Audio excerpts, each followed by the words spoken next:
Good evening, senior parents. This is Mr. Archibald. I'm going to walk you through the basics of our class this year and what seniors will cover and kind of just everything about the class.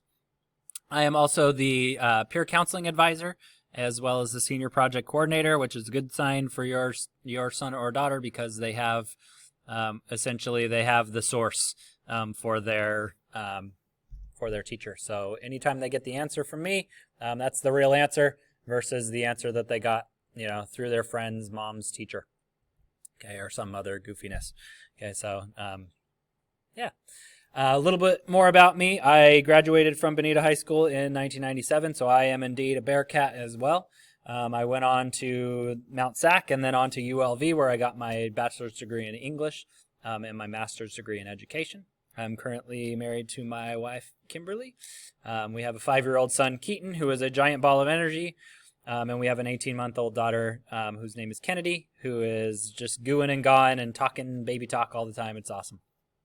I have been teaching for 17 years. This is my 10th year as the PACE coordinator. It is my 16th year, I guess, because I've only not taught seniors 1 year, so 16th year teaching seniors. What do we study in the class? For the literature portion of the class, we study Into the Wild, okay, by John Krakauer, which is a story about a kid named Chris McCandless who graduates from college and wants to experience a sort of more free lifestyle, the ones that guys like Emerson and Thoreau and Jack London wrote about. And so he sort of drops everything. He gives all his money away. He drives his car till it runs out of gas, and then he leaves it, and he goes out into the wild. I won't tell you any more about it. It's a great book. Hopefully you'll read it as well. 1984, speaking of books you may or may not have already read, most of the parents, I'm sure this book's been around a while. A lot of you guys have probably read this one. It's the George Orwell warning on our society becoming too controlled by our government and too constantly watched by cameras, which are two things that it seems like we're going paths we're going towards anyway. So that's an excellent book, especially in this day and age with all this technology that we have going on. And then the last one we'll read this year is called The Kite Runner, which is really a redemption story. It's about a guy who, as a boy, makes a pretty bad mistake, or makes a bad choice, I guess, and then he, as a man, goes back to make up for his mistake and redeem himself. So it's a great story. It's usually the story or the book that my seniors love the most by the end of the year. So we'll also cover things like college applications, college essays. We analyze some poetry, some music. We'll do some short stories. We kind of cover it all in senior English here.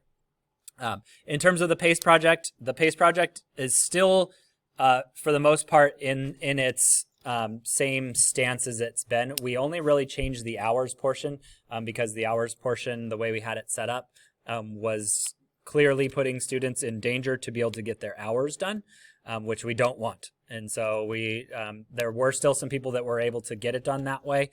So we kept that as an option, but we gave two options that are much more based on safety and being able to still get your hours done and get something out of this project, but also be safe at the same time. So the other two projects are, the options are to take a college course online, or the third one is, we're calling it sort of a personal betterment, one where they can set up a goal, or if they have a hobby or something else they want to pursue, they can do it as part of this project as well. All things that we can ideally do and practice and all that at home without having to go take lessons in person or anything like that. Okay, so what does PACE stand for, though? PACE stands for Passion-Driven Active Career Exploration. And so the idea of this program is actually that we look at the interests and the talents and the skills and those things that we already have within us, and then we try to see how those can translate into careers and career paths for our students. So it's a different way of sort of looking at it versus maybe the way that other programs would do it. We look at what we already have within us first, and then say, how can we give that to the world through our career? So it's maybe a different way of presenting the information, but hopefully the end result is still the same. Homework for this class, I assign little homework. It's once a week on average. I would say that Most of the work we do is done in class. If there's homework, it's usually spillover. Sometimes it is also just PACE stuff. PACE is the thing that is going to take more time than we have in class. And since we have actually less class time this year, I am sure there's going to be some more spillover this year. So there may be a little more homework in that sense, but that's because we have less class time, not because I'm giving any more homework than I usually do. Absences, check Canvas for what's missed. Everything's going on Canvas this year. I'm not using any other system to put any other assignments or anything else. So if you miss a day, that's where it's going to be. Students will be given the same amount of time they miss, okay, to turn in the assignments, unless we discussed it and there's been some sort of other arrangement made.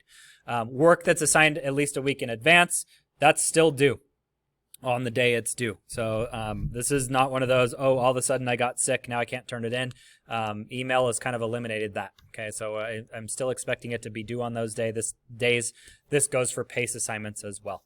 Okay, so PACE assignments, you know about all the due dates at this point because the seniors have been given the calendar already. It's already out. Okay, so for late work, 1 day late, 10%, 2 days late, 20%, et cetera, up to 5. After 5 days, I don't take it. Okay, so basically, and that's just because it's really hard to keep doing late work when I need to do the work that I'm currently doing as well. For larger assignments and PACE assignments, I will take it after that 5-day time period, but I would not expect a whole lot of credit for that assignment. I can give extra time, but we need to work those things out sort of ahead of time if absences are coming, et cetera, if we know about it. Grading. Okay, grading, the scale is here. The class is broken up into 40% is classwork, 10% is participation, and 50% is the PACE project, okay, and sort of all aspects of it. I do not round grades. If you look at this scale, it's an 11-point scale. So like A- is 89%, a B- is 78%. There's extra percentages there, so I don't round for that reason. Grades can be checked anytime online. There are still areas that same place as always. And they are updated approximately every 2 weeks or so. Dark hours is something that Benita wanted us to institute this year. It is basically just to help us have a better work-life balance. We were getting students that were emailing us at all hours and texting through Remind, and it was hard to sort of shut it off as a teacher. So they basically said if an email or any of that comes in after 3 p.m. on a work day, or a weekday, I guess I should say, or on the weekend, we don't have to respond to it until the next day. So if your son or daughter is getting frustrated because they haven't gotten a response, that probably is why. How I can be contacted, best contact for me is my email. I'm fastest at responding to that. You can call the school's number and leave a message and do all that as well if you'd like to do it that way, but it's going to take a little bit longer to get back from me. Extra help for students. Okay, so if they need extra help, the 120 to 215 differentiated instruction time is the time. As of right now, that's the best time to come in and ask those questions. I always kind of allow students to stay at the end of class to ask their questions as well, but that's definitely the best time to really get me and get all the answers to all the questions. If we get back on campus, we may have intervention. If we do, that will be a good time. I have an open 7th, so that would be the next best time. I'm always here in the morning. I'm at break, at lunch. I'm here all the time if we're on campus. And then last thing, what can you do? You can help just monitor your son or daughter's progress. Let me know when things are going on. If something crazy is going on, let me know. Just help as best you can, and thank you for coming this evening.